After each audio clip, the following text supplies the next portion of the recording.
Our lives are drawn out for us by a master artist, but we are given the colours to paint our own souls. Some days, the colours we choose enrich who we are. Other days, our brushstrokes seem to leave shadows over the person we long to be. That is when we need a vision greater than our own. If we look from afar, we can see the beauty of the dark and light hues working together to create a balance. From this perspective, we can see ways to illuminate our lives with fresh, true colours as we slowly become the masterpiece we were designed to be.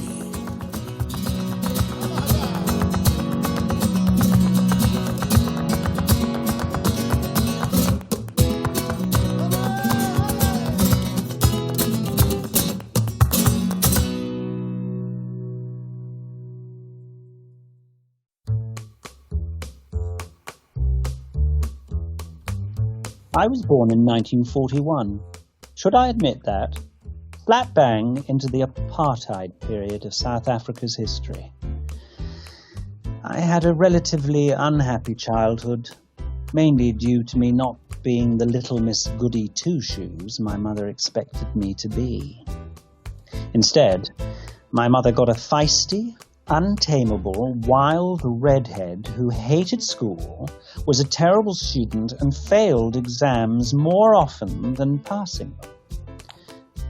The joke is that I remember coming back from school after the first day and telling my mother, "I'm not going back there because I know everything already."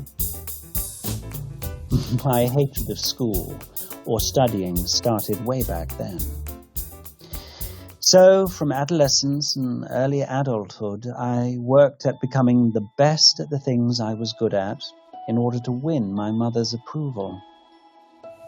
I never did, despite being a principal dancer in a professional flamenco company, becoming the top ceramic muralist in Johannesburg, and winning many awards.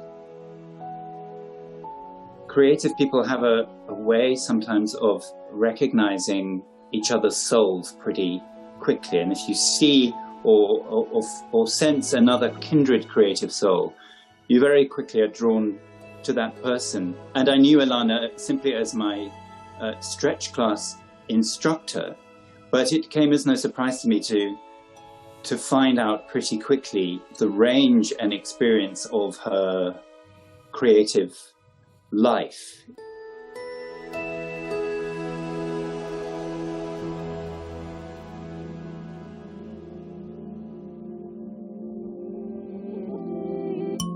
Touch the earth inside my being, hands deep in clay. Touch it, hold it, mold it in the clay I play. Solid ground beneath my feet, touching the earth inside my being. Take it and hold it and mold it. At that stage of my life, I had no idea that I was dyslexic. I just found studying and being at school very, very difficult. And so anything to distract me from being in the classroom was better than having to try and study.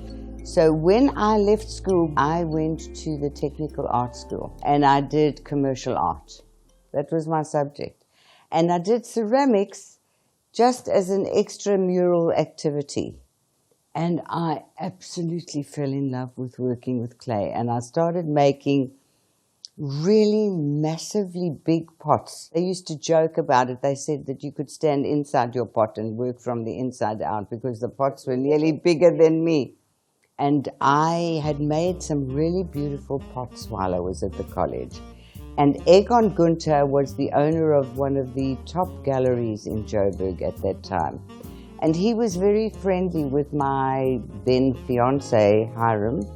And he saw some of my pots and he said, "Ilana, listen, I want you to have an exhibition at my gallery with your pots." And the exhibition opened at the Egon Gunther Gallery. And the next thing, I got a notice to say that the entire exhibition was a sellout.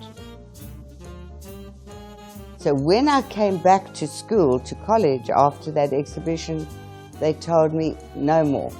You are no longer considered a student. You've had an exhibition. You now are a professional. You have to leave. My very first job that I got when I left art school was designing 1-inch adverts for the Yellow Pages with Meister Publicity. Can you imagine how boring and exciting that was? And very soon, I mean, that didn't last very long, and then I got a job with W. Hyman, who were interior decorators. And very often I would use some of my pots as part of the window display. And a woman walked in and she said to me, "Won't you teach my daughter ceramics?" Now I have to tell you something. I was about to be offered a partnership in this business. When I was at college, we would arrive in the studio. The clay was there for us. We'd make our pots, we'd put it on the shelf. The next week we'd come, it had been fired. The buckets of glaze were all there. We just mixed the colors and did what we wanted, put it back on the shelf, and the next time we came, they were fired. I didn't know how to fire a kiln.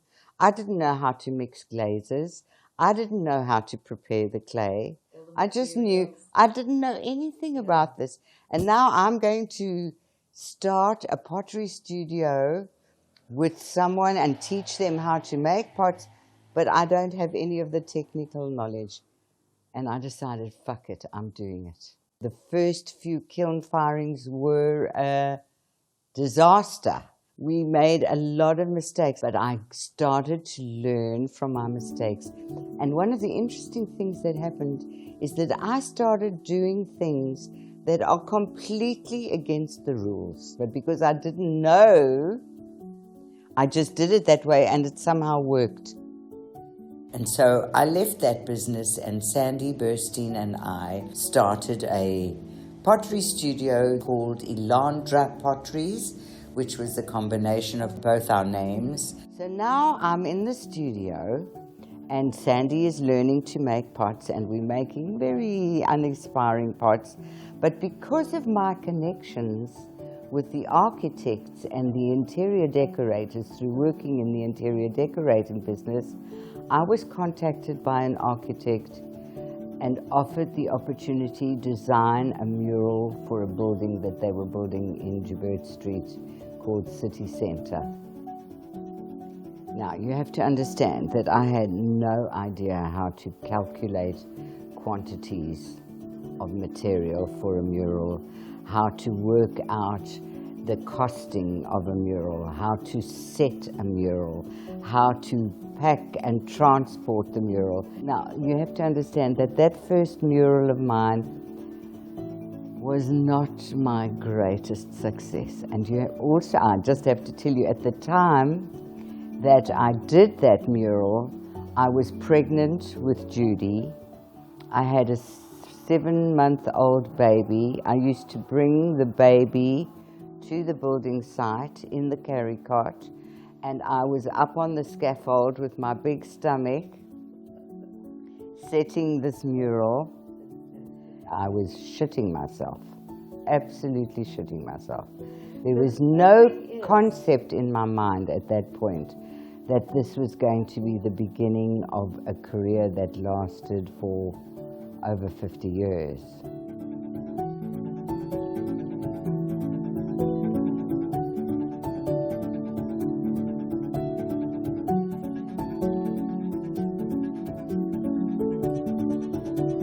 With each new commission that I received, there were always very different challenges that needed to be met in terms of the erection and assembling of the mural. And the Anglo-American building one was particularly interesting because I had to design a way to create the mural in large block areas, despite the fact that I was using only very small pieces, because the height of the ceiling was so extreme that it was not possible for me to work on scaffolding.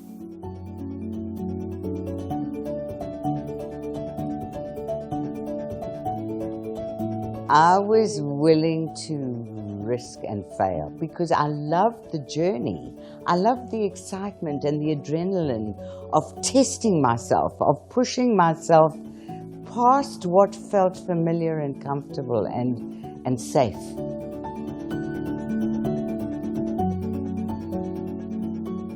So Sandy and I continued working together as Ilana Potteries for a number of years.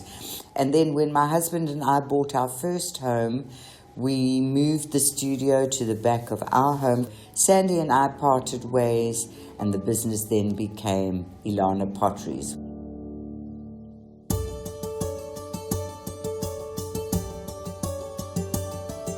Put down the shield, undo the armor, drop the concerns about the glamour. Stop protecting that vulnerable place.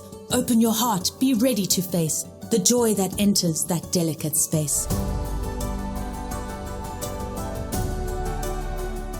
One drop at a time, tiny specks to begin, dripping, trickling within. Respond to that sound, let all be profound. Then joy, the love, surely must abound. Say hurrah, I'm alive and able to feel all that is living and all that is real. The pain, the joy, the struggle, the fun. Together the tapestry is woven as one.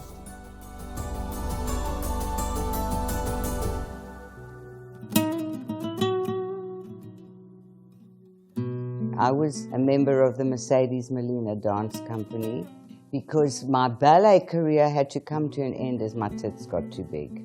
And I started doing flamenco dancing, which first of all suited my temperament much better, and it didn't matter that I was curvy, and I absolutely loved flamenco dancing. And when Mercedes started the dance company, I was one of the founder dancers in that company.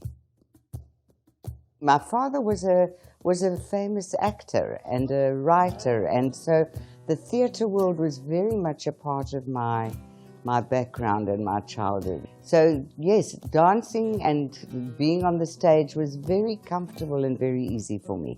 Home was not a happy place and school was not a happy place, but my dancing was. It was the place where I became alive and where I became the creative, happy, expressive soul that I had. Without that inner feeding of my soul in those creative outlets, I would have been an empty shell of broken pieces.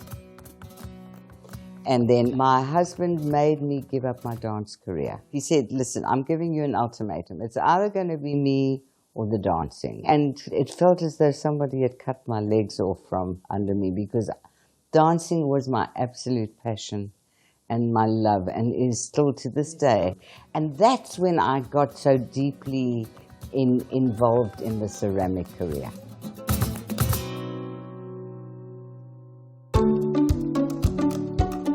Ancient Earth's love energy bursts forth in laughter. Kaleidoscopic textures of life abound, from seeds to fullness and way beyond. Reflections stripped of protection, the notion of creative expression. Lavishly extravagant, fragile, indestructible the sound. It's manifestation of a life stripped of expectation. A life filled with anticipation, living its eternal expression in full and limitless dimension. Our relationship started over 42 years ago, and we hit it off immediately, and you needed a rep, and I took the job on, and I remember the highlight of all the customers was selling to Keith Kirsten, and I'd arrive in the car park and start unpacking all the goods onto the dusty ground, and the ladies in their fancy cars pulled in, and they wouldn't wait. They wanted to buy the goods off the ground before Keith had even marked them. I opened my first garden centre in 1978, and somehow or other we connected. And it wasn't very long that we actually, I think, started stocking her pots, which I was very excited about because they were different and very innovative. And I think we even started then conjuring up the idea of having an exhibition for her. The exhibitions were sellouts, and we would have a grand opening always with an invitation that went out far and wide. We'd have an opening speaker, and so it was all very nice. You know, I still go into people's homes around anywhere in the country, in fact, and I can pick up an Ilana piece somewhere in their home. I mean, I've got a great big soup tureen that I still use to this day when I'm serving a visceral or a nice cold avocado soup or something, you know. And there's Ilana coming to the dining room table, you know, with a patio table on a hot summer's day. So the ceramic career became an enormous investment. I was the everything. And Hiram, my husband, decided to enter me into the Businesswoman of the Year competition. The winner of the competition was the managing director of the Standard Bank, and I, the little backyard studio from my backyard, was the runner-up.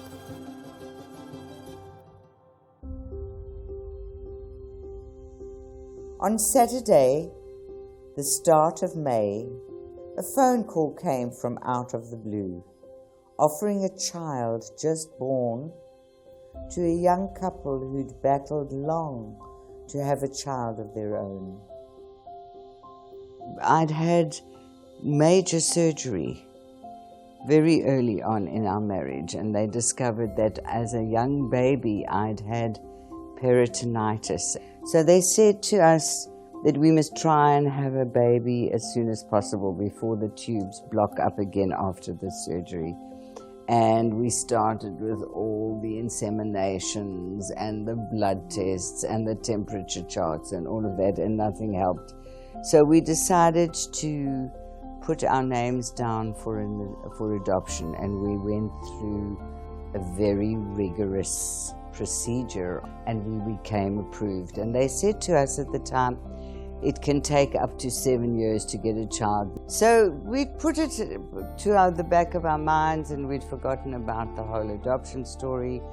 And it was a Saturday morning. The phone rang, and Hiram answered the phone, and it was his uncle, who was an attorney in Benoni.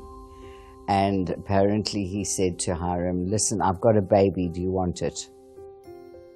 So Hiram says, "Hang on, I'll just ask Ilana." And he's calling down the passage. I'm in the toilet peeing, and he's calling down the passage. He says, "Ilana, Izzy's on the phone.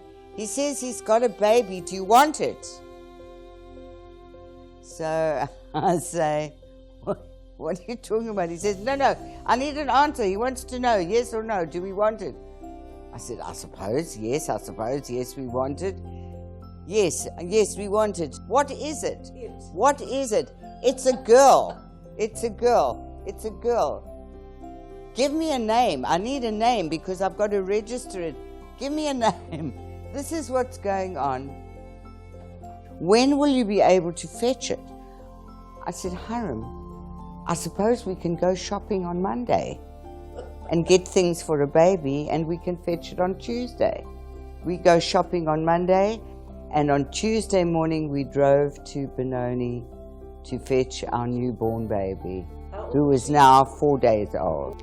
And driving to the nursing home, Hiram said to me, "Listen, I want you to understand, don't expect any help from me with babies. I don't relate to babies. This is your department." And I laughed, and I thought it was a joke. And I didn't take it very seriously. And we arrived at the nursing home. They say, "Congratulations, you're a mother." This newborn babe, abandoned, lay in a nursing home this very day. And so it was, with this call, into parenthood their lives did fall. No time to stop and wonder, just filled with joy, no time to ponder on what it really means, the role of parenthood. And yonder, no 9 months to prepare for babe and mom with utmost care, already pregnant but not aware, so all too soon another there, and still one more to the nest arrived. Wonder how Mom and Dad survived. So I had between Saturday and Tuesday to cope with 9 months of pregnancy preparation to becoming a mother. And I bring this baby home and she's very colicky and we can't find a milk formula to feed her, and I'm up every night and I'm vomiting all the time from the anxiety of all this and the nervousness. And this is exactly at the time that I'm building my very first mural on the first building.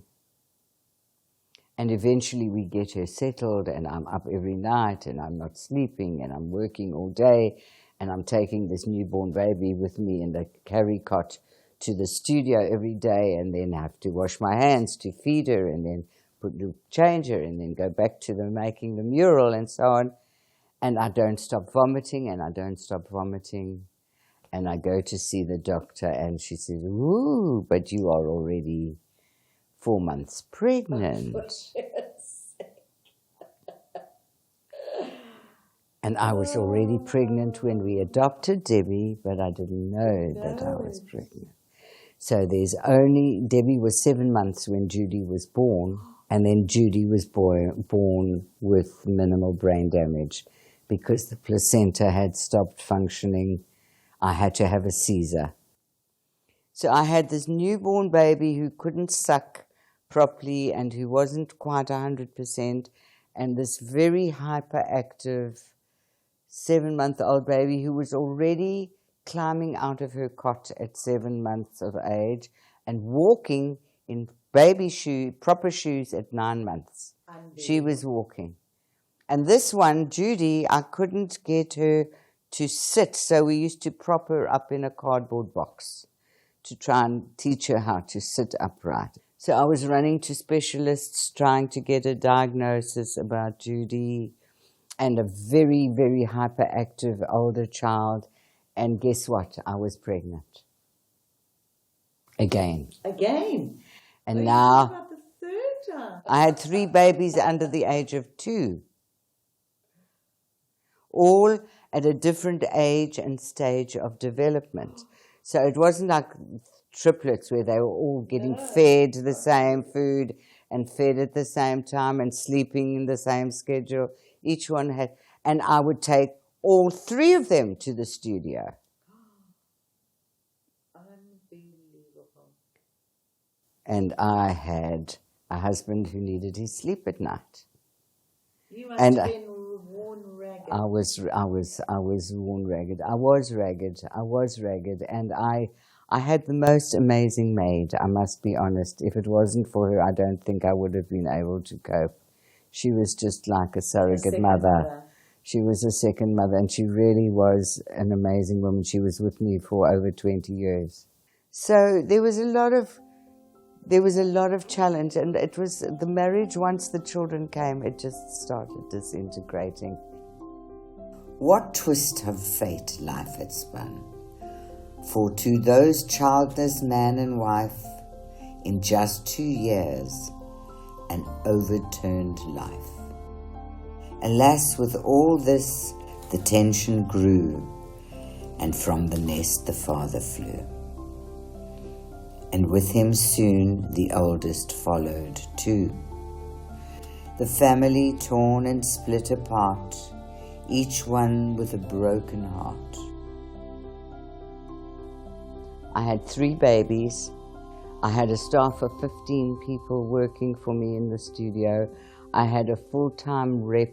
I was in every gift shop throughout Southern Africa and Southwest Africa. It was crazy. I was working 18-hour days, weekends. It was a really all-enveloping career. I've always had the feeling that I failed you guys as a mother in the early years. I don't see it that way. I don't see that as where you failed me. In fact, quite the opposite.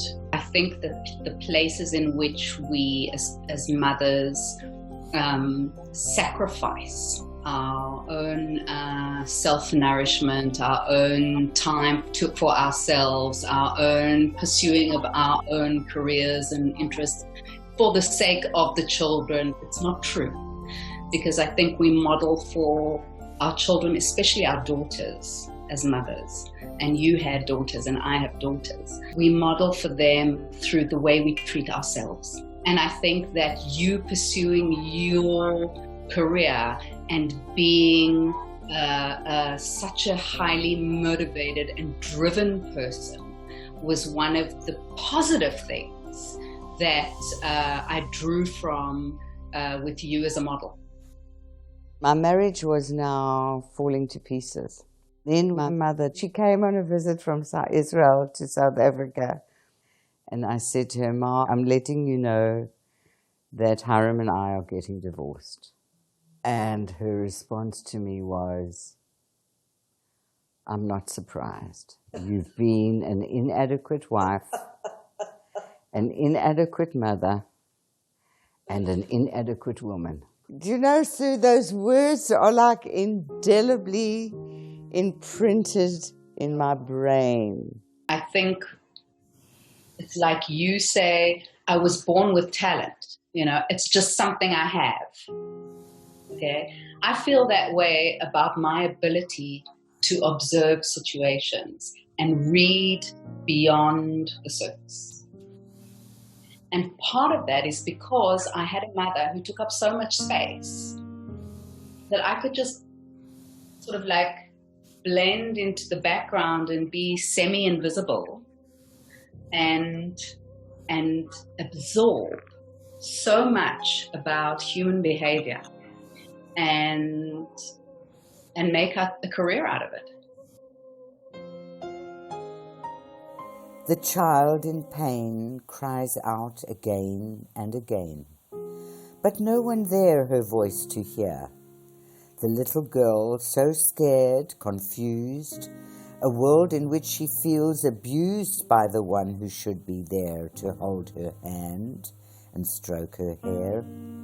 Instead, she cowers in fear, protecting her fragile spirit dear from ever breaking or feeling caged when meeting her mother's relentless rage.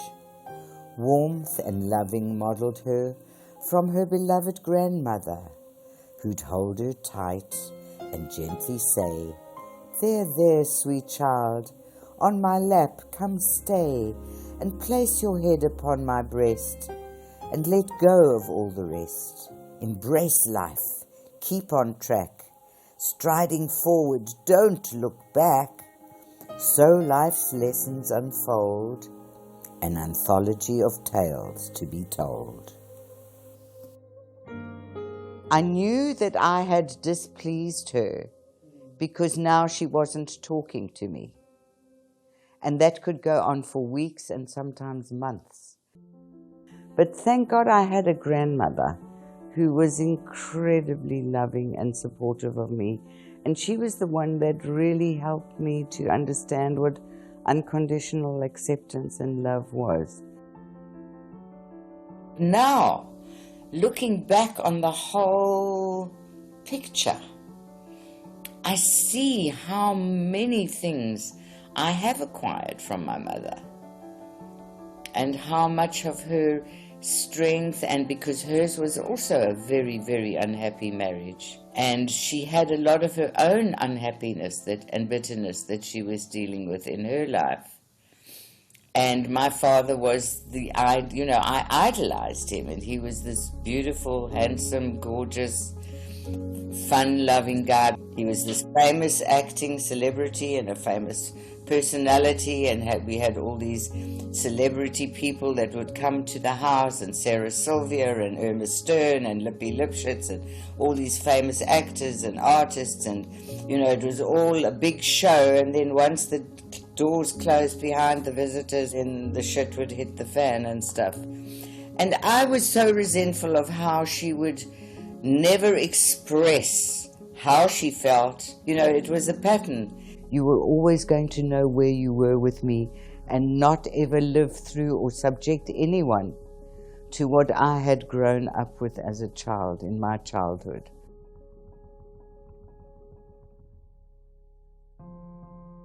Then when my marriage fell apart, I was really not in a good space, and I went and did the I Am training because I thought it would be a way to help me to heal myself. And after the I Am training, there was another training called Joy Spring. When I came back from the Joy Spring training, I was like flying. I was on the top of the world. And then I came home, it was about 10 o'clock at night, and then the phone rang. And I pick up the phone and he says, I'm trying to get you to submit a design for a mural for a competition for the new Standard Bank Super Block. And it's a 90 square meter mural, which is made up of 3 walls of 30 meters each. And then I get a phone call and he says, look, the design that we like is yours, but you've come in at a price that's much higher than everybody else's. I want this mural so badly. And I phone him back and I say, I've looked at everything and I'm sorry, I cannot drop the price, not by 1 penny. Now I know that if I hadn't done that I Am training and that Joy Spring training, there's no way that I would have had the balls and the chutzpah to take that sort of chance, because I really wanted this job, because I knew that the publicity and the impact of getting this mural was like ricocheting my career totally off the chart. I knew that. Anyway, they came back and they said, thank you, we're going to go with you. And then my career just went totally berserk. Throughout the project, Ilana worked closely with architects and interior designers. The brief stipulated that the artist could select the medium of their choice, but that the impressions of color should be light and subdued and take cognizance of the overall interior design concept, presenting a non-figurative element. The design is transferred from the scaled working drawings directly onto the wet clay slabs and carved out using a sculptor's tool.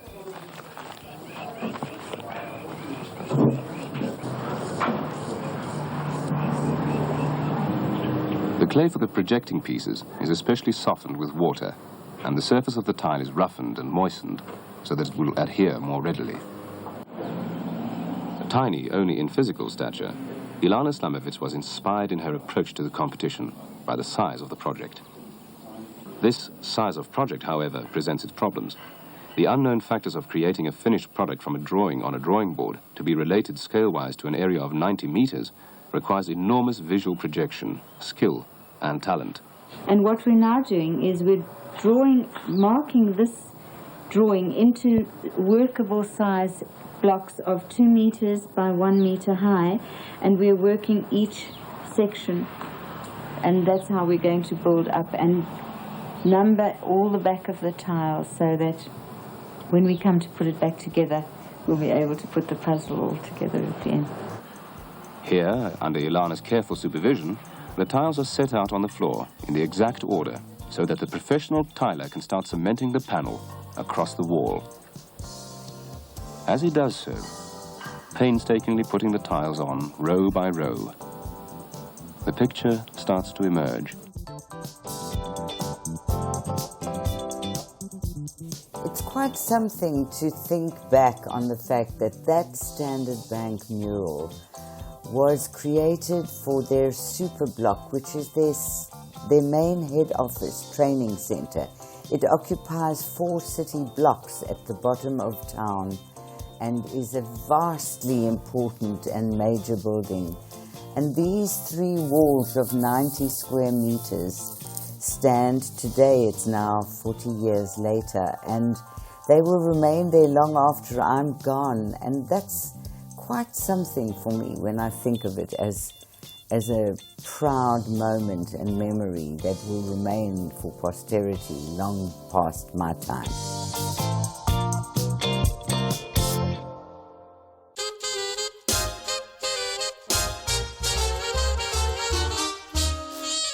In Johannesburg at the time, there was a Broadway show being staged at the Civic Theatre called Auntie Mame, which was based on a movie with Rosalind Russell.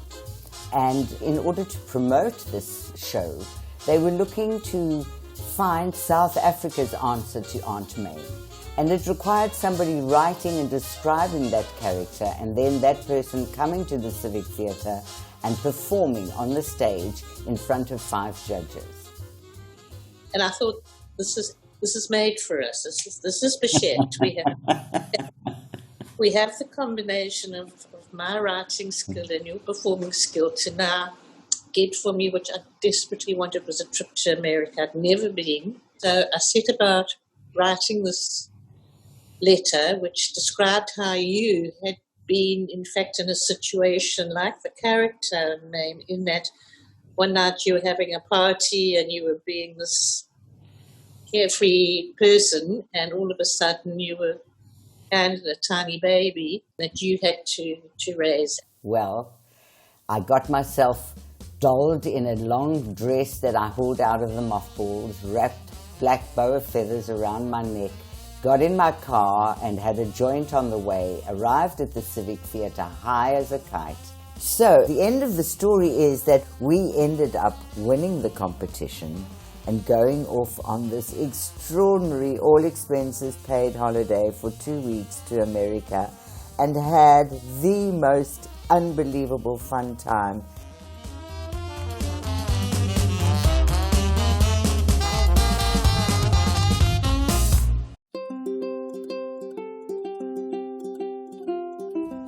Color and texture are parts of me and my life.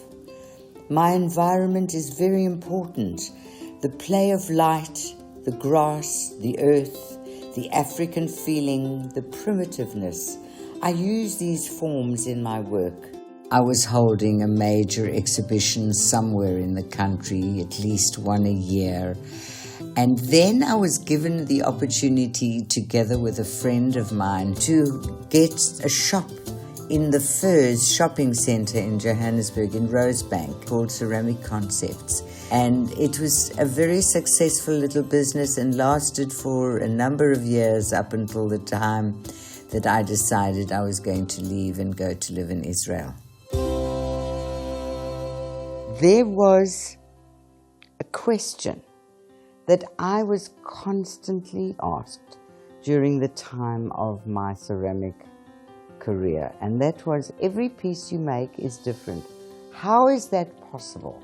And I started to figure out a way to design a workshop that would enable people to experience that process for themselves. When you open the tap and you allow yourself to jump into a totally unknown territory and be willing to risk and make an absolute fool of yourself and fail beyond. But the joy of the journey somehow makes the result take care of itself. Then the result isn't inhibited by the anxiety of wanting to succeed. You just stay in the pleasure of the doing. Every piece of failure is the beginning of the success and the idea for the next thing. So it's in the doing that the ideas are born, not in the thinking about them.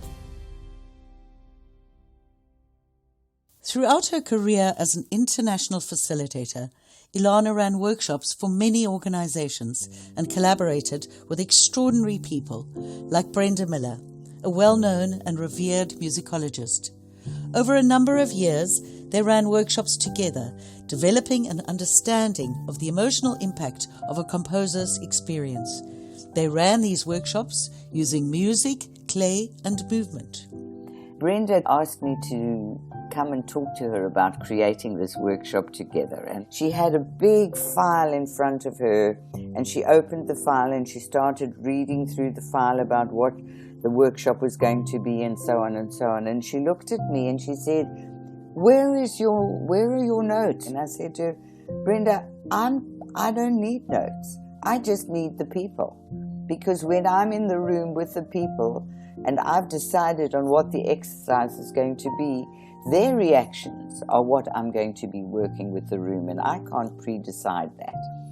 And it was just a very interesting example, again, for me to understand how differently I've always functioned without the information, with only my intuition and my willingness to just go there and be there and see what happens when I get there and handle it as the best I can with what I know and how I am. She's always been a unique person who has kind of marched her own drum. But she's taught me a lot about courage, fearlessness. She really adds enormously to my life. We first met in a course I gave called the Enneagram, about 9 personality types. And I was really struck then by how deeply you took in your experience when you discovered how your type was reflected in this system and how much it meant to you. I had rarely seen people respond so fully and so honestly to new revelations about themselves, thanks to what I was offering. In true Aquarian fashion, Ilana did it her way.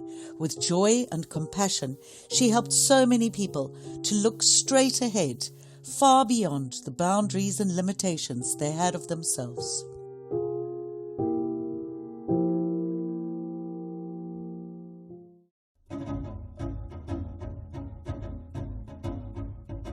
I had a magnificent home, a Mercedes-Benz.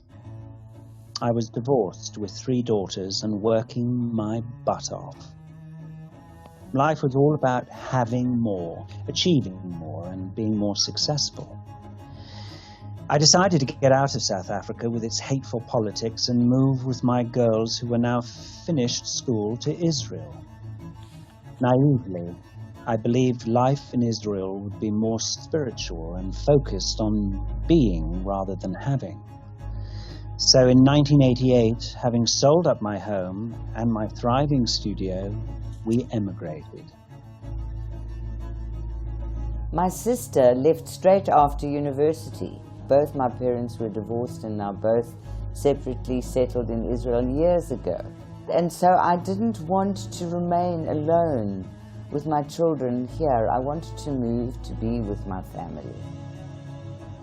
I remember when I arrived in Israel, my mother said to me, because I'd come with a lot of ceramics and I was planning to hold an exhibition of pottery in Israel to get me started in my career in Israel. And she said to me, you know, we have a lot of very fine potters in Israel. Israel's not waiting for you, Ilana. I reached a point where I was swallowed up on a treadmill that I didn't know how to get off. So when I arrived in Israel, I was at that stage living in a rented apartment in Jerusalem. And the very next day, I had to rush off to Tel Aviv to do this exhibition of my ceramics. And I came back to my flat that night and I couldn't open the door. They literally emptied my apartment of anything of value. This is the irony of I wanted to be in the beingness of life and not in the havingness of life. So the havingness was taken away. That was the first thing. The very next day, I went to my sister who lived in Ein Karim, which is a beautiful Arab village on the side of the mountain in Jerusalem. And she's got these very irregular stone steps coming from the house down to the patio area below. And I was carrying a big platter of food down the stairs, and I lost my footing, and I went flying forward. So I was now in a situation where I couldn't speak and I couldn't see and I had no arms. Anyway, so I ended up being entirely and utterly helpless. And I remember the psychologist that I was seeing at the time saying to me, look, Ilana, you're now moving to Israel, you're going to a new country, and I ask you more than anything, allow yourself to be vulnerable. You know, it makes me cry even now when I think about it.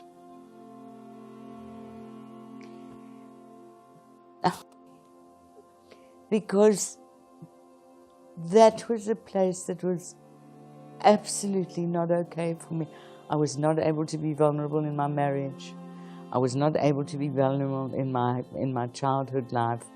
And when I came to Israel, here I was suddenly thrown into a situation where my level of vulnerability was that I was completely helpless.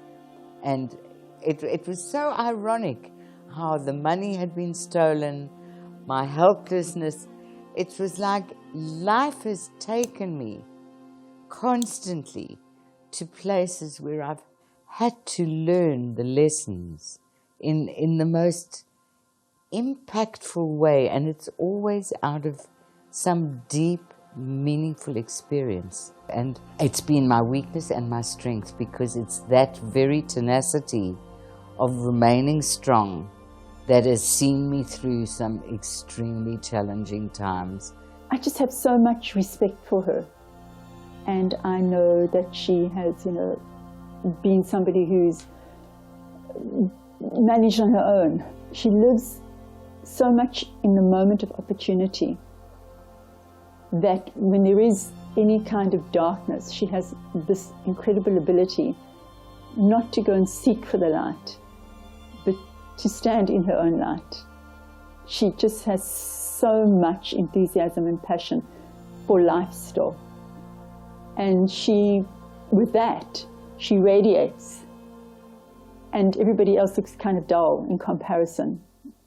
Ilana teaches me that it's not so much as the what you've done, but what you've learned from what you've done and how willing you are to continue to learn. And I don't know, every time I get knocked down, it's like the phoenix just rises up out of the ashes. I won't stay down no matter what. She's got a brilliant imagination, which just used to go on forever and still does to this day. There's no stopping Ilana. She'll carry on doing things till the day she, pops off the perch. I don't know of anything that is more beneficial to feeding one's soul and healing wounds than having an outlet in an expressive vehicle.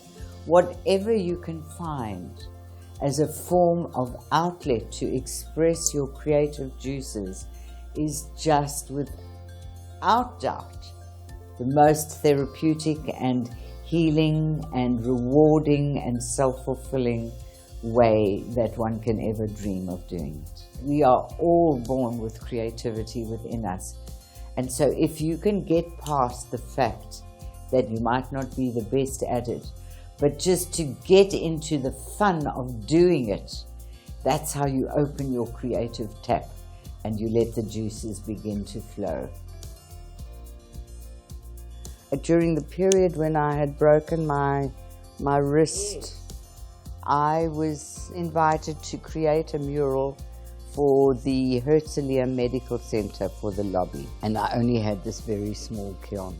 So I had to design something that I could make lots of small little pieces that I would then be able to assemble on the wall. No matter what kind of handicaps and disadvantages I had. I mean, I didn't have a big kiln. I didn't have a pottery studio. I was working out of my kitchen in my apartment. I had my arm in a brace, but I wasn't going to let that stop me from making a mural that was the entire length of the foyer of the hospital. When I start setting a mural, I just get on the road and I let the road take me to its destination. And all I'm doing is enjoying being on the road. I give over to the flow of creativity and trust it will take me to the place.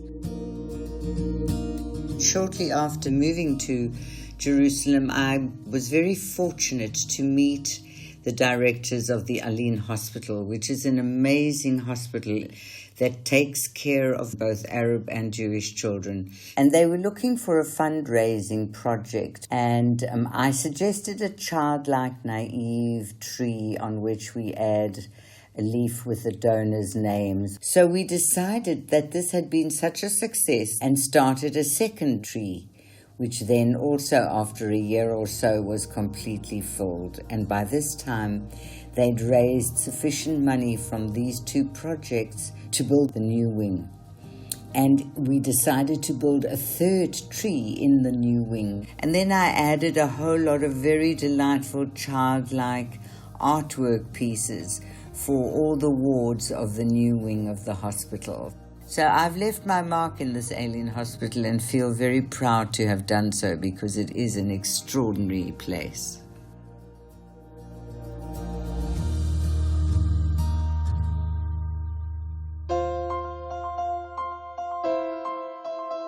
My sister was going to do a degree at the Wingate Institute in specialized physical education for seniors. And she said to me, come, let's go and do this course together. We have to learn how to teach yoga, Pilates, aqua. There's a lot of technical stuff, but I'll give you the notes for that.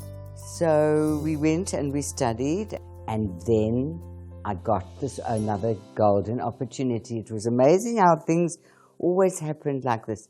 There was a new retirement home in Israel for expat South Africans called Beit Protea, and I applied for the job, creative therapist. So I was going to teach ceramics, art, dance, yoga, Pilates, aqua, and then added to that workshops for the staff in creativity. And this was a job that was a job out of heaven. And then I started this little dance group. The oldest woman in the group was 92.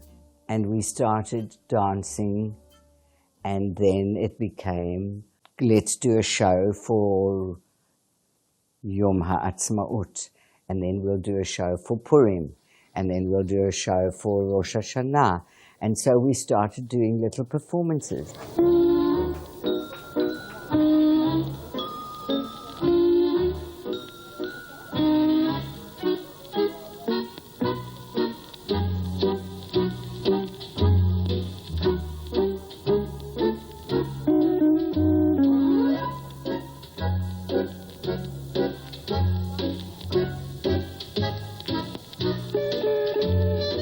And then the next thing, I got the team that were in the needlework chug to make us costumes. And then we started getting invited to perform at various old age homes throughout Israel. It has made my integration into Beit Protea much easier, because this is the last place you come to, and yet now when Ilana started working with us, it's as if we started a new life, always at a level higher than I think we are, I wouldn't say able, because we were doing them. The examples of the work that you see here are all done by people who have never touched a piece of clay or any of the fields that I work.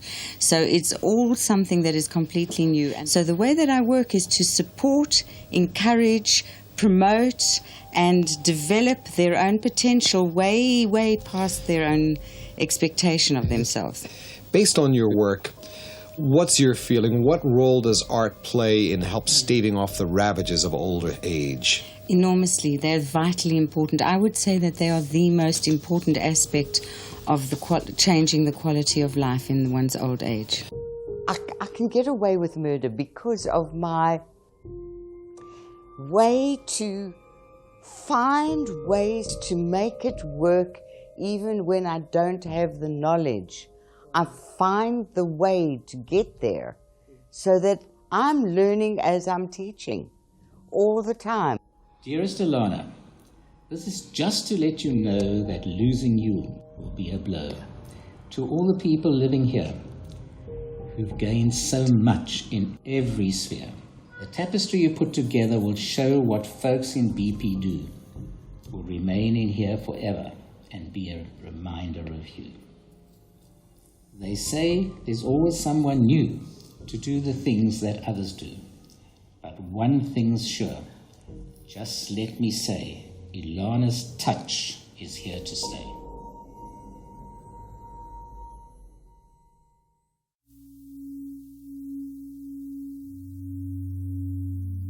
A brochure arrived in the mail about a retreat that was to take place in India. I had longed to visit India for many years, but had been nervous about the prospects of going on my own.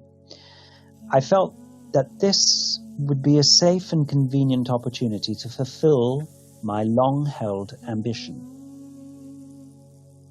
There is something about India, about the Indian people, about the intensity of color, of sound, of smell, of taste, of texture, of a rhythm that is unlike any other place in the world. It truly is a unique and extraordinary country. But what the essence of my time that I spent in India, and it was a month with my then spiritual teacher, Leonard Cohen, and it was during this time that I, for the very first time in my life, I began to understand what the value and power of meditation was, and how much it changed so much of my way of relating to myself and to life in many ways. When there is nothing, there is nothing to want, nothing to gain, and nothing to lose. Things are simply what they are. Come from love. Come from trust. Stay in the present. Let go of my history in the way that I deal with each moment. Come from absolute truth instead of my personal, distorted truth. Relinquish the I as the focus of my world. Your ego is your biggest enemy, in fact. That when you let go of that and you start to feel your connectedness to everything, and you stop trying to swim against the stream but go with it and allow yourself to be in what is and stay in the present and live in the nowness of your life and make that the most important moment, and every relationship that you have, let it be one in which your communication is clear and you're up to date with yourself and with everyone every day of your life. When you live in that kind of a consciousness, then things just change. And that was one of the things that profoundly impacted me. What I got from this is a different perspective on what matters, of how to take lemons and really squeeze them into sweet, juicy juices. And I've kind of made that the mantra, I suppose you could call it, of how I've lived my life ever since that time. So that trip to India remains indelibly imprinted as a significant turning point and landmark in building the person that I am today.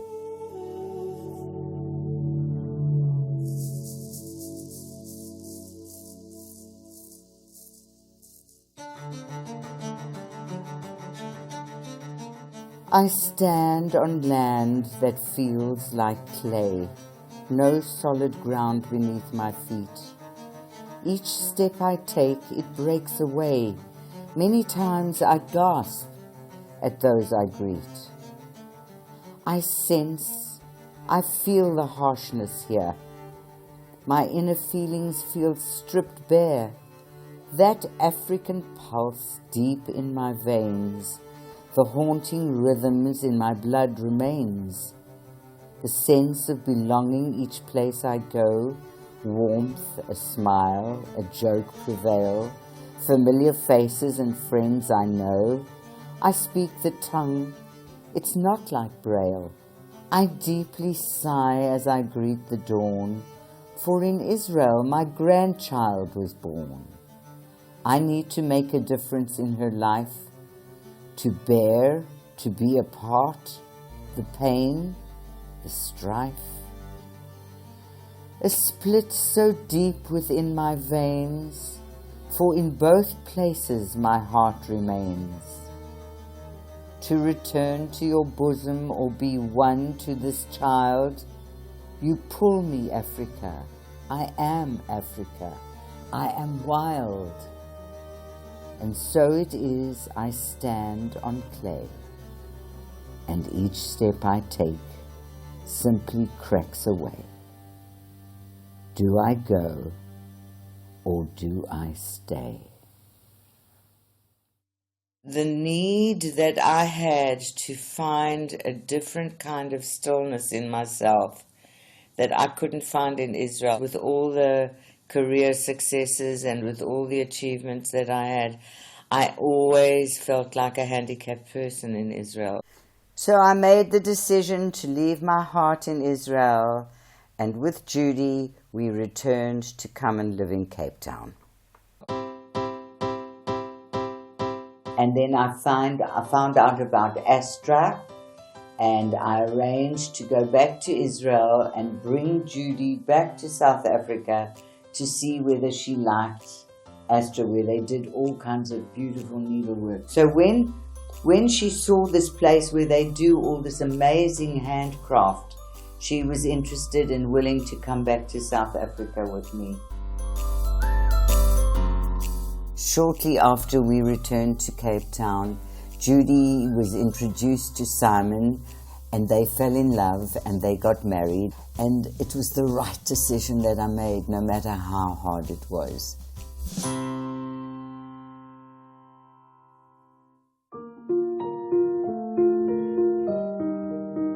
Over the past 50 years or so, I've been running workshops in creativity. In addition to that, I have participated in lots of workshops and learned a lot of things over my life.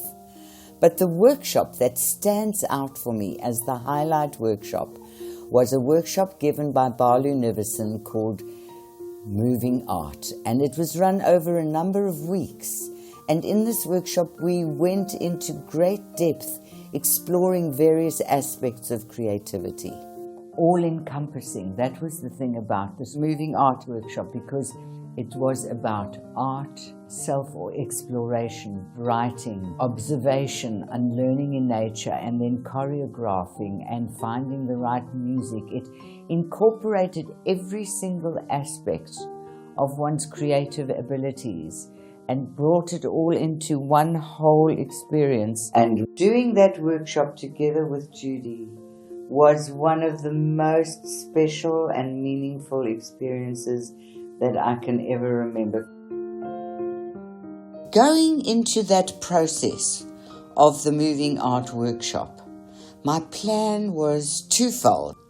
The first was to enable Judy to participate in this workshop and to give her moral support. The second was to give myself a chance to perform a dance, something that I had not done for so many years and have really missed. I love performing and I love being on stage, and my wish was to choreograph a piece to an audience despite my age. Well, as life would have it, it is so far from what the truth is. Personal growth and self-exploration are things I've always embraced. Suffice to say that I have, through this movement workshop, accessed a place so deeply buried inside myself that I have kept guarded and shielded and concealed from the world and from myself even. Dance the clay. Dig deep in my soul. Hold it and stay. How shattering it has been for me to access this place through this body movement work, when I never really got there throughout all those many years that I spent in psychotherapy and doing all kinds of other work.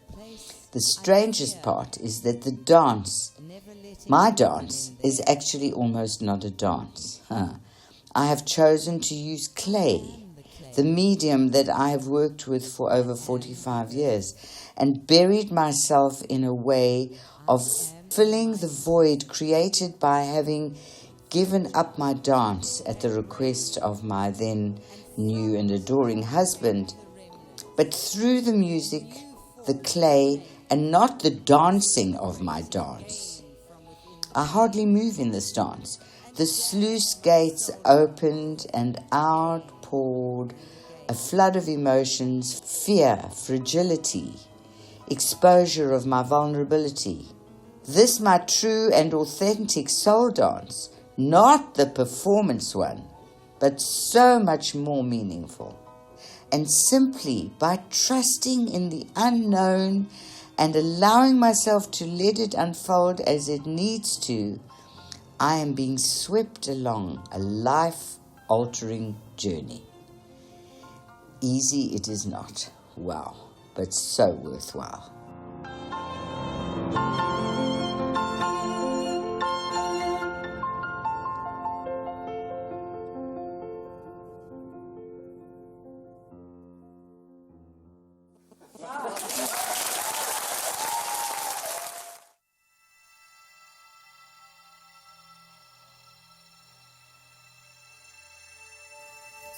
During the time that I lived in Israel, a friend of mine by the name of Merle Levine, who happens to be a writer, was going to Ireland to facilitate a writing retreat, and she convinced me to come with her.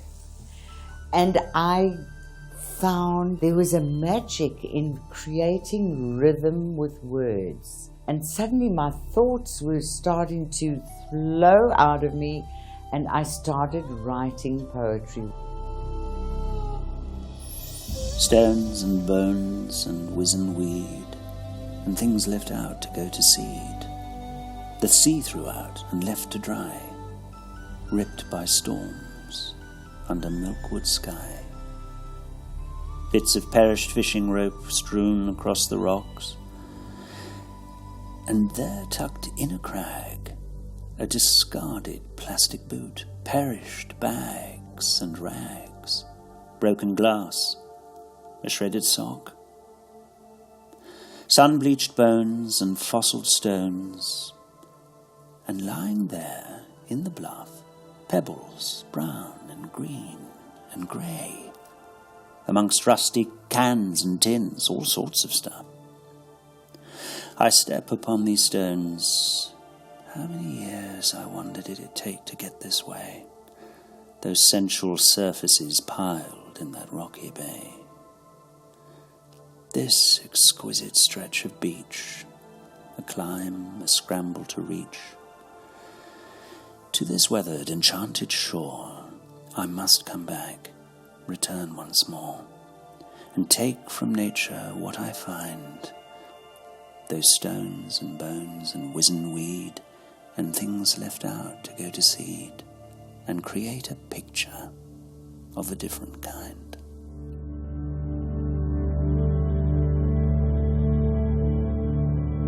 When I came back from the retreat, and I had made this very difficult decision to leave Israel and return to South Africa, I decided to make an anthology of the poems I'd been writing and my doodles.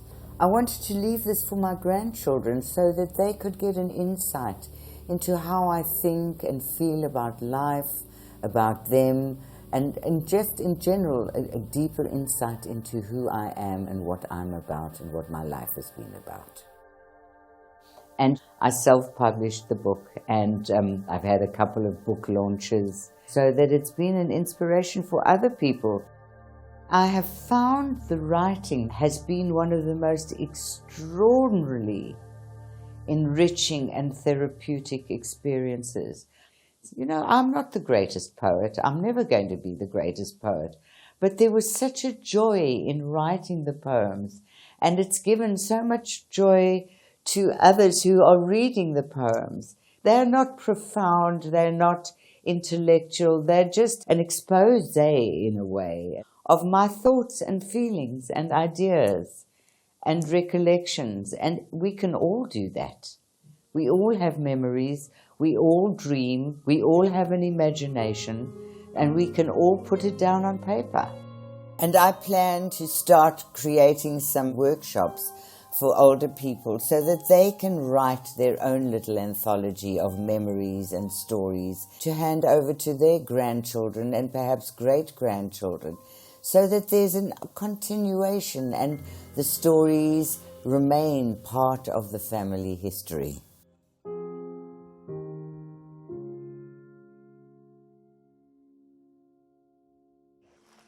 You've got enough here to travel at least another 10 miles.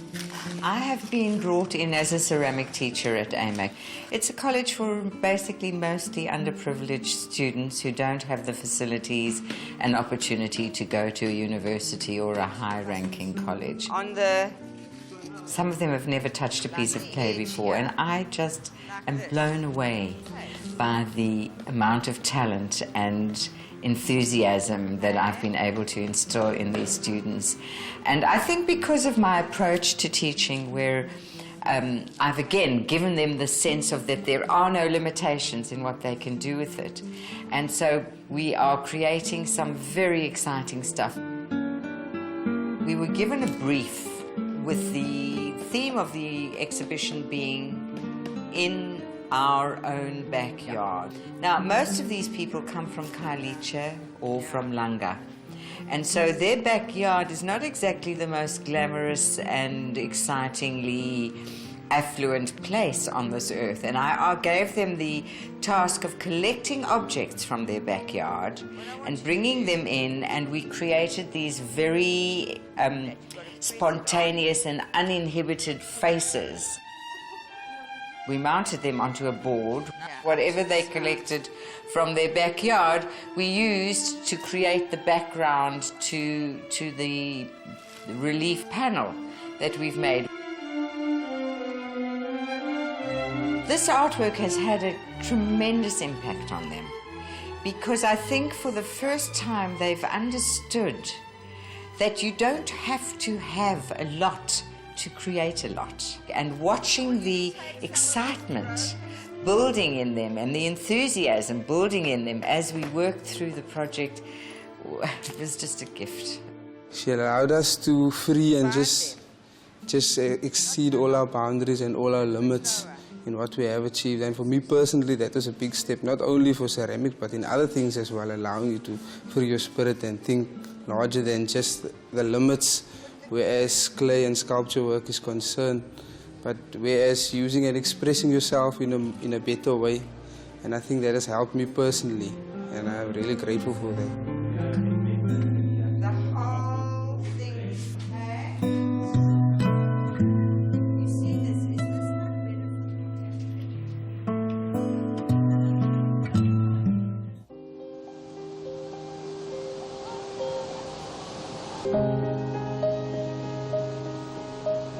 I started taking walks on the beaches and see this absolute abundance of the most exquisite variety of shells, and I started collecting them. And I've started creating artwork, utilizing these things, using them in their natural colors, not changing the colors, but almost painting with the shells, creating compositions that move and flow and create the rhythms and movement and energy of the ocean. I knew that I needed to make artwork that spoke in a tactile way, and so I started making pieces of work from the love of nature by collecting from nature. I managed to secure a date for an exhibition at the Alliance Francaise in Parktown North. Keith Kirsten had opened the exhibition and the opening party was sensational. All my friends came and we had a wonderful reunion. But unfortunately, the reality was that the supporters who had been behind me all those many 25 years ago are no longer around. And it's a different buying population, and my exhibition absolutely tanked. It stands out in my memory, quite honestly, as one of the highlight failures of my ceramic career.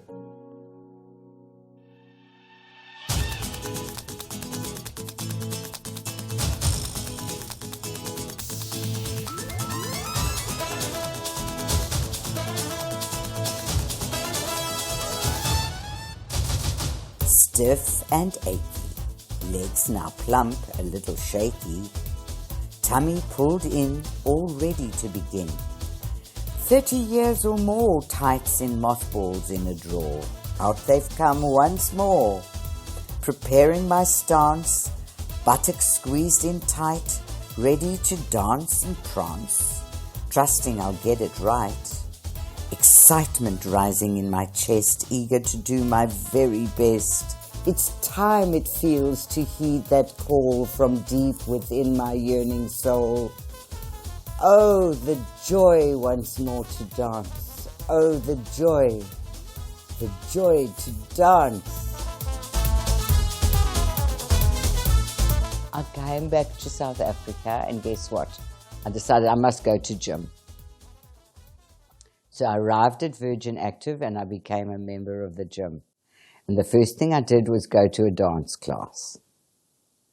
So I did the dance class, and at the end of the dance class, I said to myself, oh my God, I just can't believe how terrible that class was. So I walked into the manager's office and I said, listen, I've just arrived from Israel. I used to be a teacher in Israel of dancing and this and that and the other.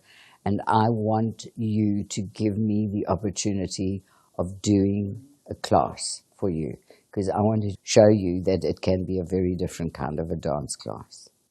And that was 16 years ago. Wow. And 16 years later, I've been teaching 10 and 12 classes a week at the various Virgin Active gyms. So, you know what? I just walked into the manager's office, and it's been the story of every single career. She's an integration of all the different beautiful parts of who she is, and she brings it into that moment of dance. So she has been incredible for me in terms of my own practice of mindfulness and trying to be in the moment, because with Ilana, you're in the moment. You don't know what's coming next. And so there is a sense of anticipation for me, and novelty and surprise and excitement with every step. Nothing is predictable.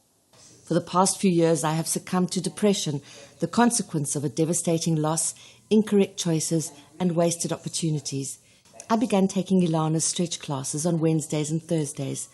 Almost immediately, I began to heal.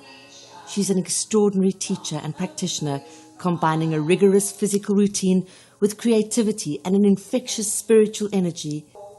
I'm not being melodramatic when I state unequivocally that Ilana, without even realizing it, has saved my life.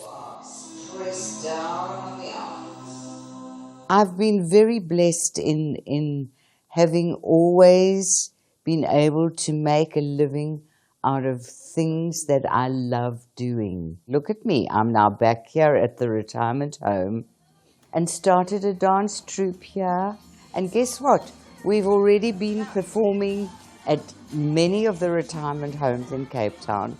We've been invited to perform on the television already a couple of times. We do concerts for the residents at the home. And it's back, that same thing that I did in Israel. I'm doing it here. It was the best thing that ever happened to me. And somehow being part of a group was just fantastic. And what it did for me and physically and mentally was wonderful. You are an inspiration. You can feel her energy and her genuineness and her spiritualness and her meaningfulness. I don't know how to explain it, but you were like a beacon to me. And then we had the opportunity to be invited to perform at the TV station. That was the most amazing experience. Never dreamed that I would ever go onto TV. And the reaction afterwards from people and friends who had seen it, they couldn't believe what we do. What is it the thing about dancing that you love most? It keeps the juices flowing in my body. It keeps me vital. It keeps me energized. It's the food of my life. Honestly, without it, I think it would be a very different story. There was a long time when I didn't dance and it felt as though my legs had been cut off from me. Okay, and it's so very great to be important back at it. And stay.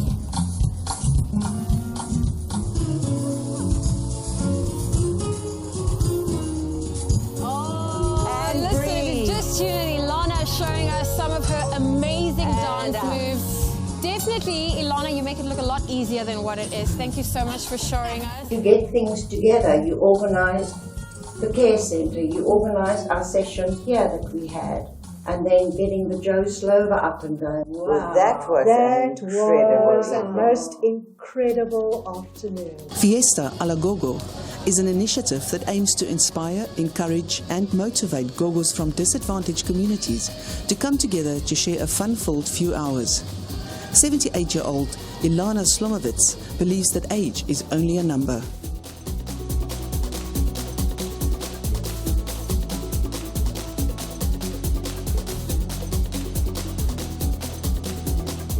What you did was bring the two cultures together, and that was my experience of it. It was incredibly uplifting and feeling as if I was part of something that was worthwhile.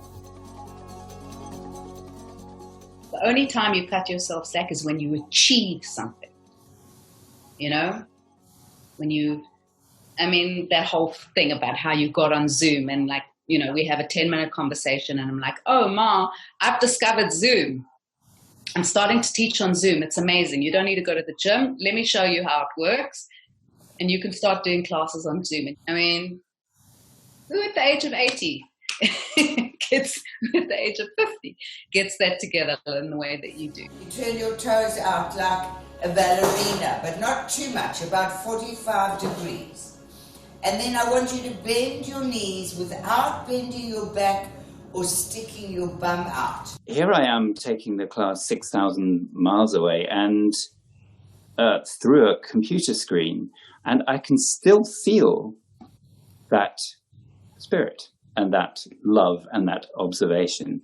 And I find that really amazing. The fact that you at your age actually stepped into completely out of your comfort zone. Complete out of my You didn't know how it was going to work, whether people could hear the music, how to organize it, and to do the cost of that, and to take the leap of faith that it was going to happen was absolutely incredible. It's made me go on Zoom, because if you can do it, I can do it.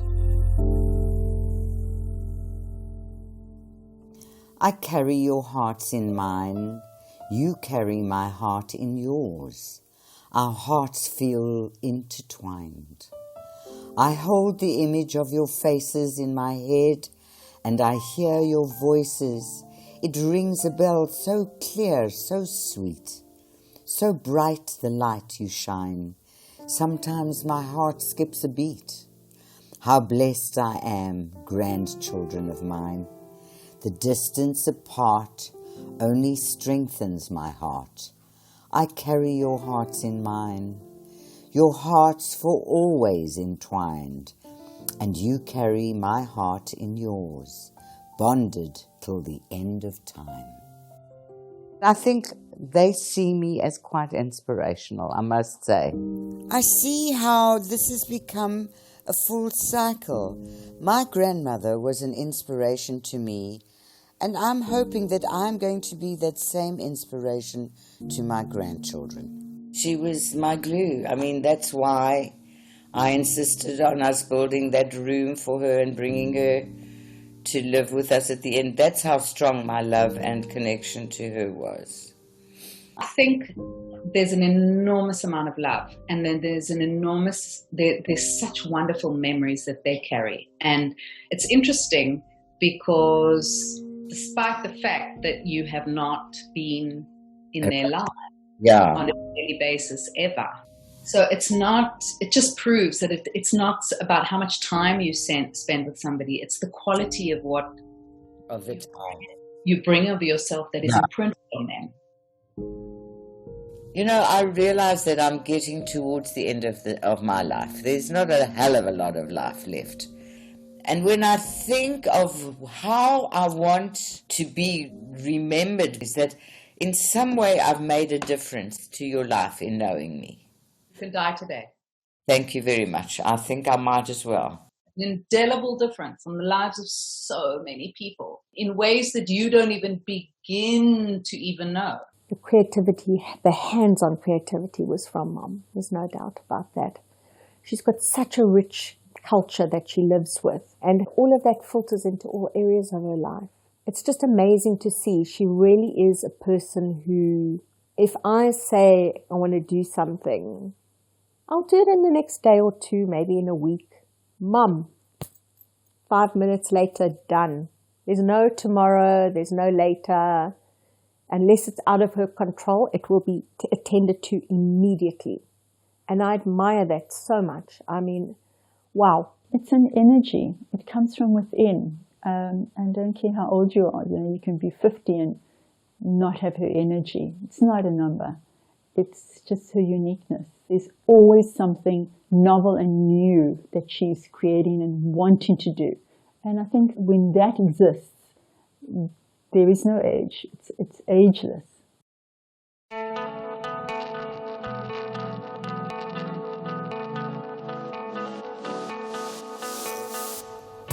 Bright and sparkly, always full of fun.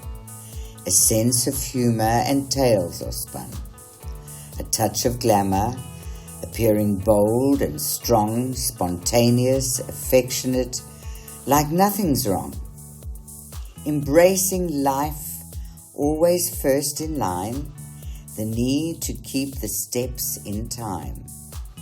Yet deep below the cover, only a selected few discover the dark and empty place within, hidden by that surface grin. That blackened hole has played a role. It lies within my very soul. For years and years upwelled the tears, but now it feels the hole has healed, its value past, it's gone at last. I'm now 80, and what I've got is a toolbox full of tools that I have accumulated. So I open my little cupboard, and all I have to do is just open this drawer, or open this drawer, or open that drawer. And when I try to understand that this is someone who almost didn't pass my matric, where I never went to university, where I never studied the techniques and chemical side of ceramics, and built one of the biggest ceramic careers in Johannesburg at the time. It's like a journey of self-exploration, self-challenging, never ever seeing a limitation. At 80, who says you can't still be teaching dance classes? Because I don't have a concept of a limitation. I've never had a concept of a limitation. I'm willing to keep growing and learning until the last breath in my body. If I'm not growing and I'm not learning and I'm not pushing myself past my place of familiar comfort, then I don't see the point of staying alive anymore, quite honestly. You've got to keep that river flowing. You've got to keep bringing new energy in. You've got to keep looking for new directions and new things to push you out of the comfort zone. As soon as I'm in a place that's too comfortable, I'm going to rock the boat. flying wild, this spirit of a child contained within this aging skin, pushing the boundaries of limitations, clearly seeing in its creative expression, always ready to take the invitation without the notion of what's in store, hungry, enthusiastic and eager for more and more and more and even more. Swirling, twirling, momentum building, dancing, life story in graceful interpretation, a roller coaster ride, exploding into joyous celebration, fearless, flamboyant, with nothing to hide, irrelevant, the aging skin, although much is changing, the spirit of this child still flying wild.